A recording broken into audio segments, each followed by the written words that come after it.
आज मी छानपैकी भिजवलेल्या काळ्या चण्याची उसळ करणार आहे।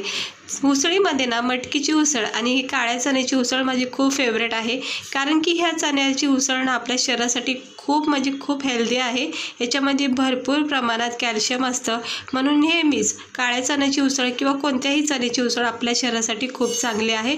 तर झटकीपट बनणारी आज ही चण्याची उसळ मी दाखवलेली आहे। तर व्हिडिओ पूर्ण बघा, आवडला तर लाईक करा।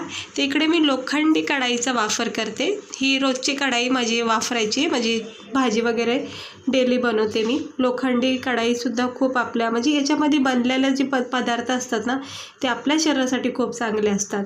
तर इकडे बघू शकता, हे चणे ना मी रातभर भिजवून मग सकाळी छानपैकी असे शिजून घेतले आहेत। नरम सॉफ्ट शिजलेत, पाहू शकता। हे बघा किती मस्त शिजून निघलेले आहेत। तुम्ही याला कुकरमध्ये सुद्धा शिजून घेऊ शकता। तर इकडे मी तेल तापत ठेवलेलं आहे। ह्याच्यामध्ये कढीपत्त्याचे पानं टाकायचे।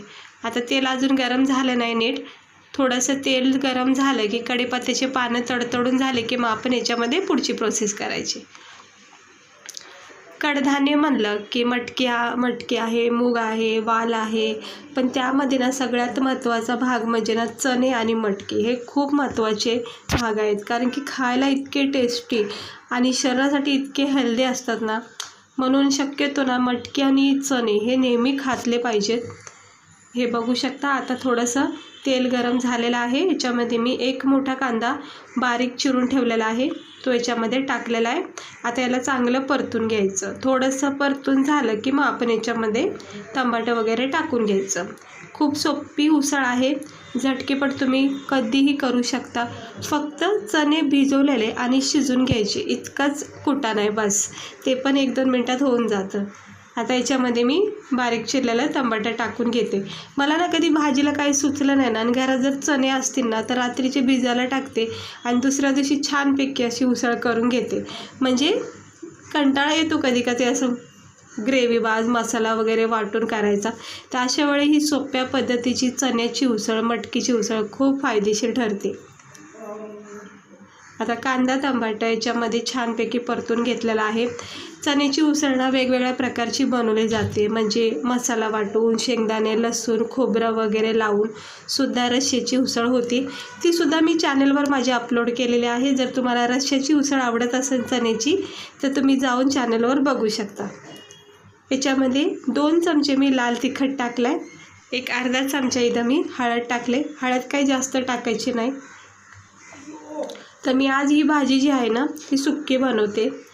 1 चमचा मी इकडं धना पावडर टाकला आहे, 2 चमचे लाल तिखट, 1 चमचा धना पावडर आणि अर्धा पाऊण चमचा हळद टाकलेली आहे। हे सगळं मंद आचेवर मिक्स करून घ्यायचं। स्पेशली ना मी अशा भाज्यासाठी ना लोखंडी कढाईचाच वापर करते।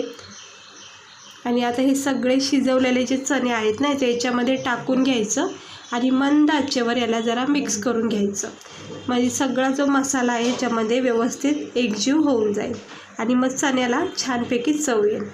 सकाळी उठल्या जर तुम्हाला खरंच काही सुचलं नाही ना डब्याला, म्हणजे घरामध्ये कधी असं होतं की फ्रीजमध्ये भाज्या वगैरे नसतात, मग अशा वेळी जर घरामध्ये चणे शिल्लक असतील कडधान्यामध्ये, तर रात्री तुम्ही भिजत ठेवू शकता।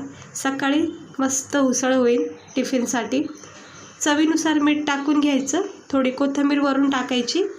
आता मी याच्यामध्ये गरम मसाला टाकते, कारण गरम मसाला मी सुरुवातीला टाकलेला नव्हता। हे असा वरून गरम मसाला टाकला ना, छान म्हणजे एक वेगळी चव बसते भाजीला। तर मीठ आणि गरम मसाला टाकला आहे, पुन्हा एकदा एकजीव करून घेऊया। चणा चाट पण भेटतो बघा कुठं बाहेर खायला, म्हणजे चणे हे खूप चांगले आहेत, खूप वेगवेगळ्या प्रकारचं आपण याला बनवून खाऊ शकतो। किंवा नुसतं भिजवलेले जे चणे असतात ना, हे तेला मिठात असे भाजून घेतले ना, तर अप्रतिम तोंडाला चव येते आणि शरीरासाठी खूप महत्त्वाचे।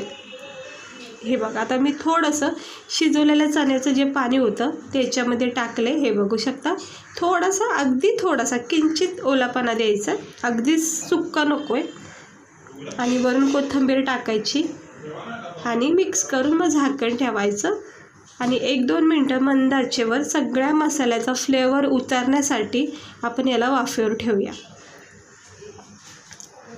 2 मिनटं झाले की आपण हे चेक करूया। तर 2 मिनटानंतर आपण इकडे चेक केलेलं आहे। साईडला माझ्या चपात्या चालू आहेत, दिसत असतील तर कारण की असंच असतं, झटकीपट होणारी भाजी आहे. दुसरं आपलं काम करता करता सुद्धा तुमची ही भाजी चण्याची तयार होऊ शकते. हे बघा मस्तपैकी वाफेवर ही भाजी शिजत आहे आणि 1-2 मिनटातच भाजी आपली पूर्णपणे तयार झाली. पाहू शकता अगदी थोडासा रस्सा ठेवला आहे, म्हणजे जर आपल्याला मन झालं की आपण ह्याला राईसबरोबर खाऊ शकतो, तर मग थोडासा ओलापणा किंवा रस्सा असणं चांगलं असतं. अगदीच पातळ नाही आहे, नॉर्मल किंचित असा रस्सा ठेवला आहे. आता वरून कोथिंबीर टाकायची भरपूर सारी आणि मिक्स करून घ्यायचं, थंड करायची आणि मग आता प्लेटमध्ये आपण सर्व करूया. तर पाहू शकता आपली ही चण्याची टेस्टी झणझणीत अशी उसळ किती मस्त झाली. प्रत्येक चणा असा छानपैकी शिजून निघालेला आहे, नरम सॉफ्ट, आणि मसाल्याचा टेस्ट इतका भारी बसला आहे. वरून तुम्ही थोडासा शेंगदाण्याचा जर कूट टाकला ना तर खूप छान लागेल. तर पाहू शकता मस्त झालेली आहे ही चण्याची आपली उसळ.